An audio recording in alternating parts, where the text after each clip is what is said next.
Hello and welcome to Rated Geek. I'm Goose. And I'm Angelo. And on today's episode, Unfortunately, we are debating whether or not the Green Lantern movie is downright terrible or somewhat a success. I don't think anybody would say that. But No. Well, you drew the short end of the stick and you get to tell everybody why it's such a fantastic movie. As much as I hate this movie, I'm going to take it as a chance of opportunity to really get to know the movie myself. Not just about the CGI, but about the characters themselves and the character development. Whatever you need to tell yourself to sleep at night. Shut up. Well, Nice. without further ado, let's get into this episode of Rated Geek. Oh, yeah!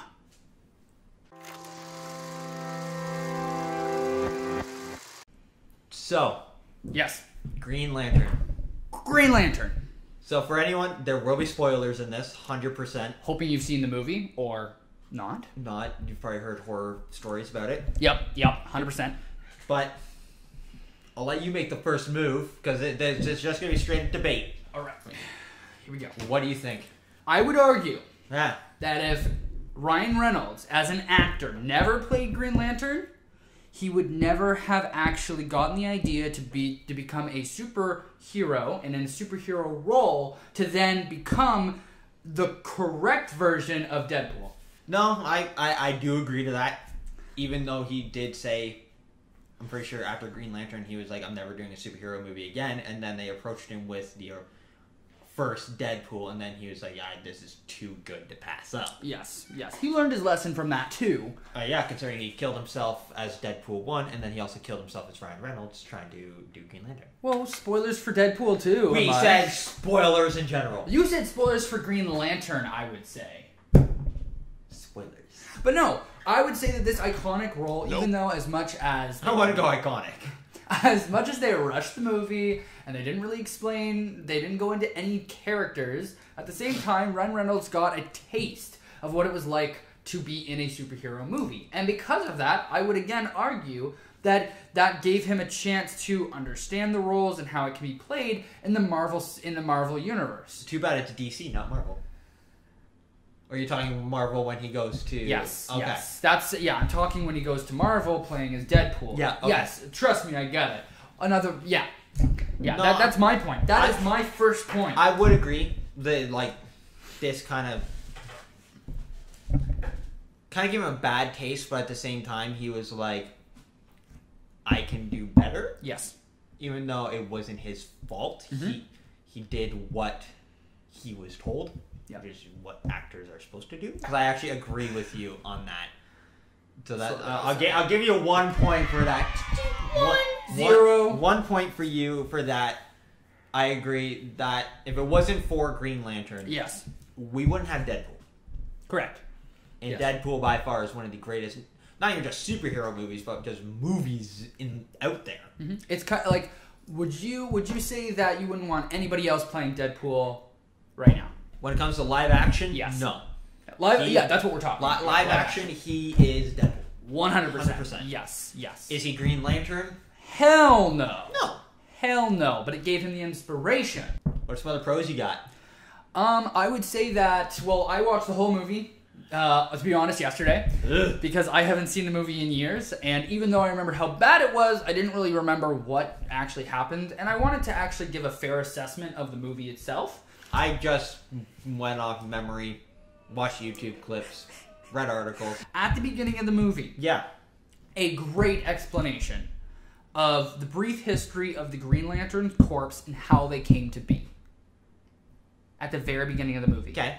CGI might not have looked the best, but at least it gave someone a taste of the generic idea of what this movie could be about. Yeah. Okay, so there's so many sectors in the Green Lantern Corps that protect the universe. But not only that, when they introduce Hal Jordan, Yes. they go back to 1993 when he was a kid. Yes. And the acting is decent. There's a real connection between the character. They move past just being castmates, and they move towards actually reacting with one another. Yeah. Right? See, this is good because a lot of my gripes don't come until a little bit further in the movie. I will admit the beginning part, honestly, before he became Green Lantern, Yeah. to me wasn't bad. It could have been a little better, but it wasn't bad. It was the moment that he became Green Lantern. That's when everything just went down, in my opinion. You really get to know Hal as a person. When he's back in 1993, you see him chasing the school bus, but instead of going to school, he wants to see his dad do a flight exercise, right? Flying one of the new jets. Yeah, you know? test flight. It just shows how involved he is with his dad. And that means when they do introduce him as more of an adult and he has those flashbacks of his dad, it's not just no emotion to it. You kind of have an understanding and a feeling as to how he was feeling in that moment. Yeah. Which I think portrays perfectly for who Hal is. You know, his willpower, but there's also fear behind that as well. But without fear, you can't have courage. Exactly. And without courage, I would argue that there's no will.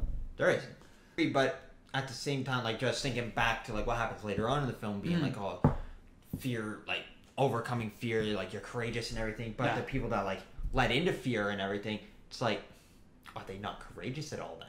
They're definitely courageous. They're letting the fear take over. Letting the fear completely consume That's the difference, exactly. Hal is able to take the fear, understand, and actually admit that he has fear, but then not let it take over. He made a perfect line in the movie at the very end. He's saying to the Guardians, where Sinestro is, you have so much fear that you can't even admit to yourselves that you have fear. Yeah.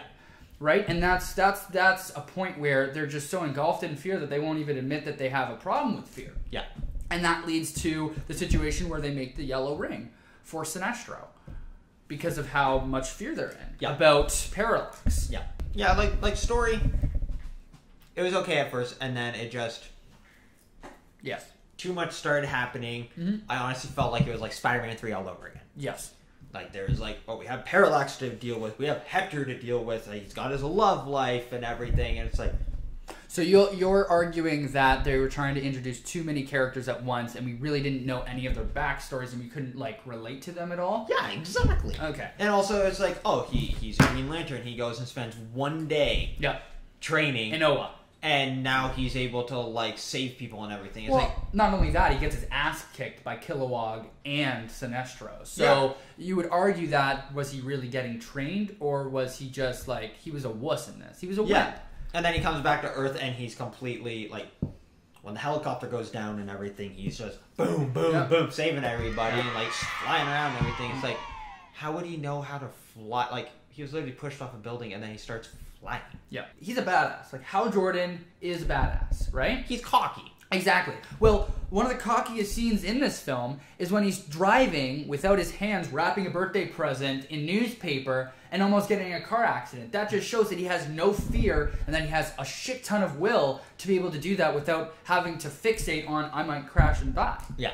He's true to the character that he's trying to be. The writing might not be so good, but the representation of Hal Jordan in his character is still there. It's still being I feel shown. like a lot of that has to do with Ryan Reynolds. Yes. Being the... I totally agree. I completely I feel like that more so has to do with his presentation of the character and not so much the writing and everything. I feel like he kind of altered stuff a little bit to try because he knows.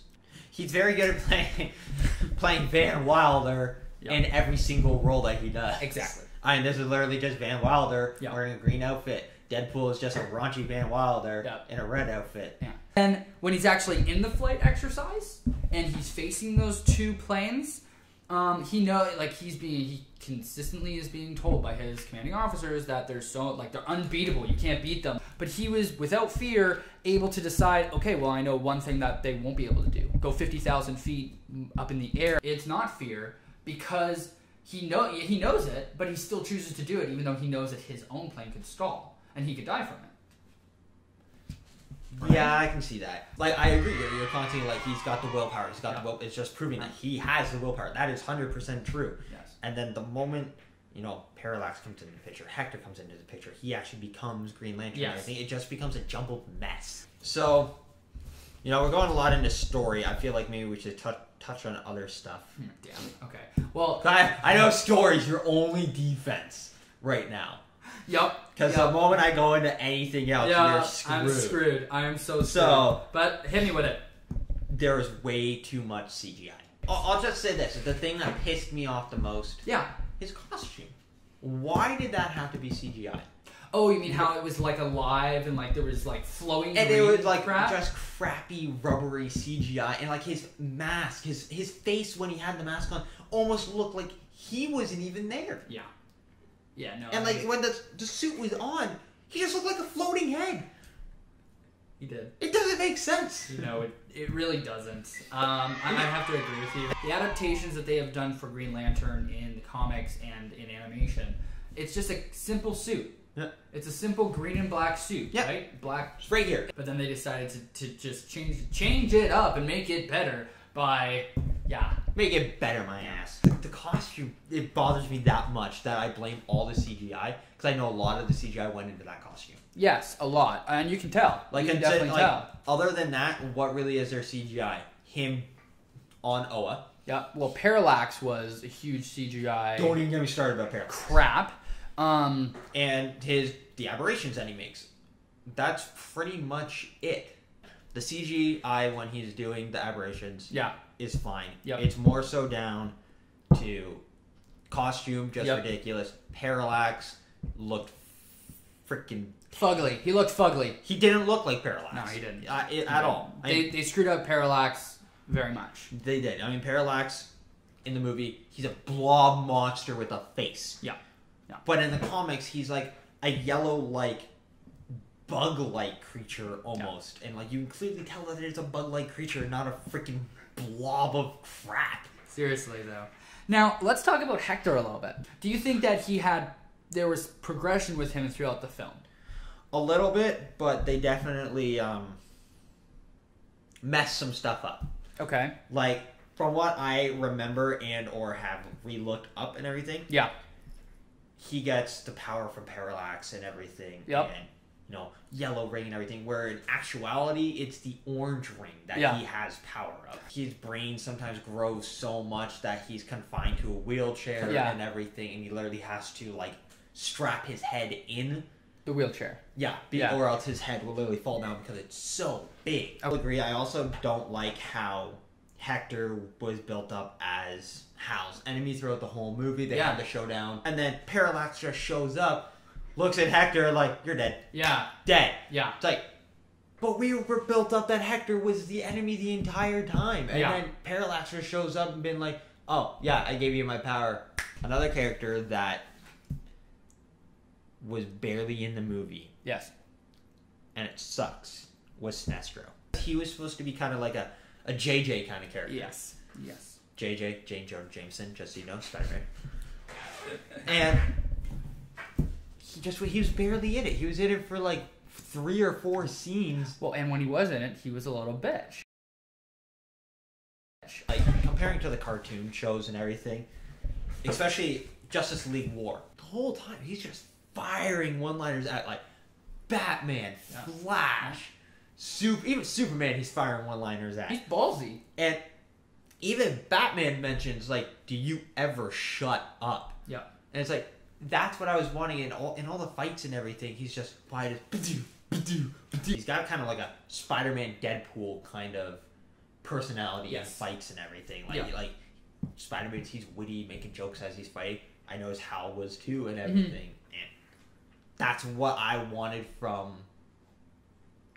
the movie, but... You never got it. We didn't get it. Just the impact this movie had overall on DC movies in general. Oh, I agree. Yep. They were on standby to make a Flash right after this. So, after the debate that we just had, it's your turn now. Tell us what you think and who won out of the debate. And if you want to choose the next movie, feel free again to comment down below. And before we leave, actually, for next week's episode... The next movie! We have 6 movies, 3 from me and 3 from him, that we put in a hat that we're going to see... Here, hold it up. Okay. Okay. Do you want me to take it? Yeah, you do it. You do it. And then I'll do the other. Yeah, you choose. Okay. So basically, this is the next movie that we're going to review, or debate. This theme is comedy. Comedies. And they can either be really good or really bad. What comedy? Spaceballs. Yes! Oh my god, that's it. Okay, so, and now these... Those all come out now is whatever name we draw out of this hat. Yes. I'll Yeah, take it. I'll yeah, let yeah. you take it. Now, has to say something bad about It's on the negative side, the con side. Yes. Okay. Fingers crossed that it isn't me. Harry. Yes. Yes. Yes. Oh, looks like I'm talking crap about Looks like the goose is going to have to spend some extra time, and this time you have to watch the movie because it's going to be much harder. I love Spaceballs though, so I can watch it. I'm not going to be able to crap on it. Let us know in the comments what you think about this Please episode. do. Yes. Who won? What's your opinion on Green Lantern? And hopefully we will see you on our next episode where we get to talk about Spaceballs. Have a good one, guys, and see you in the next episode of Rated Geek.